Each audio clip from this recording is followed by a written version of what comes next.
All right, so I've seen a few of these done different ways, and I'm gonna make my own attempt on raising this roof about 13 more inches so that I've got standing headroom inside it.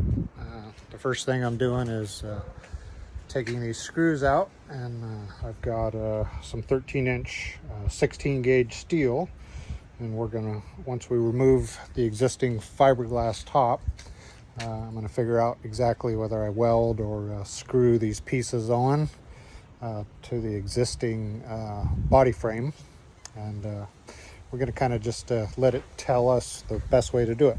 So I'm going to get back to it. So being a very old van, I can see quite a few of these are rusted out enough that grinding the heads off is the only way they're going down.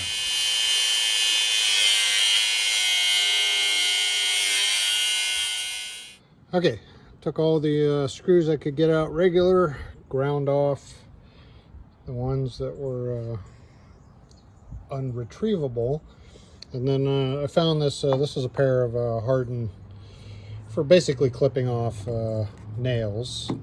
This seemed to grip these little stubs pretty well and allow me to rotate them out of the fiberglass here. So I got about another 10 or 20 of these to do, and then we'll see if this top will pop off.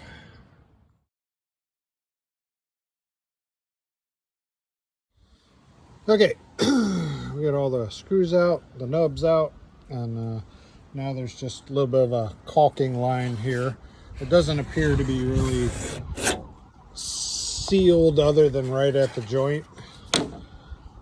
And then I'm just taking this little pry tool here and making sure she's free and just working this all the way around. So we've lifted the back part. Now we're going to lift the front part. And my son, with his matching ebony and ivory socks, is going to put this 2x4. All right, so we snapped the top off and just initially raised it a little. I think what I'm going to do is raise it up maybe an inch or two above the position it's going to be, and that way it'll work as a guide as we put the steel on, so we have a framework for the top and the bottom of the steel.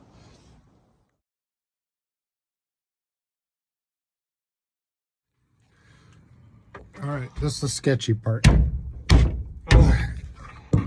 We are lifting the roof high enough so we can put the steel in. Get off my wood. All right, ready? 1, 2, 3. Oh God. Okay. Good job. All right. Okay, so got the lid off, got it up as high as I wanted to get it, and kind of braced it off with some wood inside. And then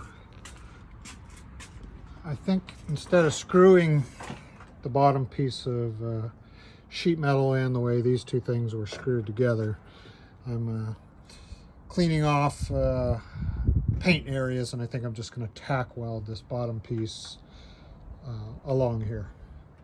And so right now I'm just cleaning it up and grinding it and getting it prepped, and then we'll fit the side sheet in here and see how she goes.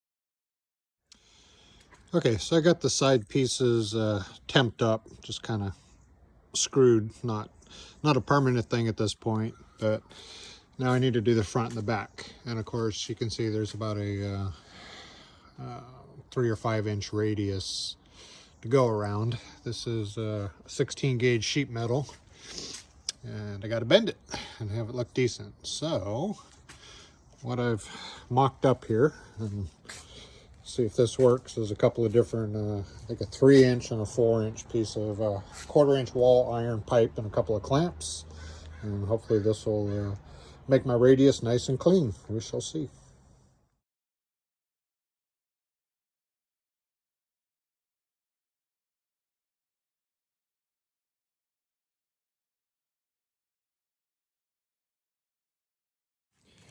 All right, since the test piece came out fairly well, now I'm going to do the whole back piece. I've marked it best I can figure, center of radius to center of radius, and let's see what happens. Okay, so I was able to radius the corners on one sheet, and can't say it went perfect, but perfect enough to get it in there. And I've just tack welded the bottom piece, and now we're going to try to fab up the front.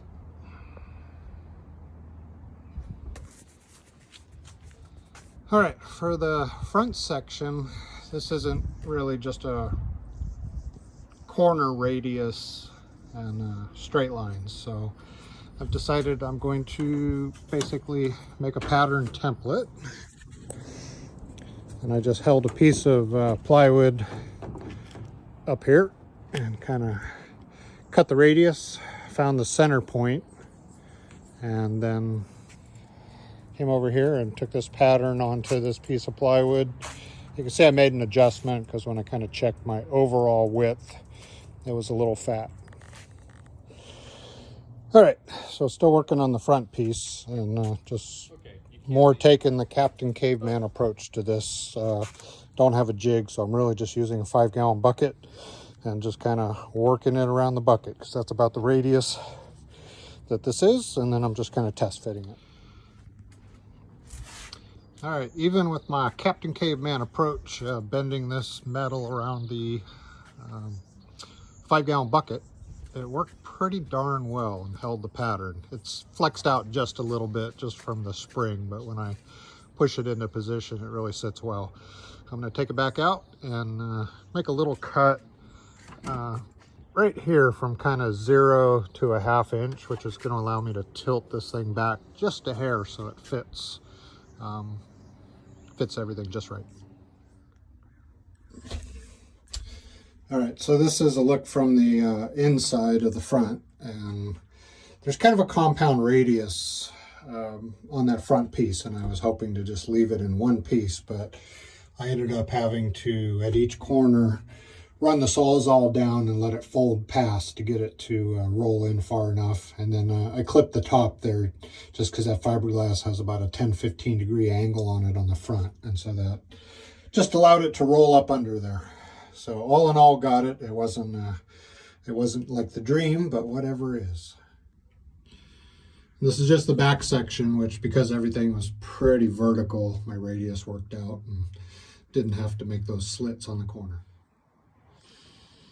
All right, so now I've finished all the tack welding of the steel down to the main body, and I've got a bunch of little grinding to do, and then probably some Bondo work at those seams, of course, because I did let them overlap, and get some primer on this before we get any more moisture here.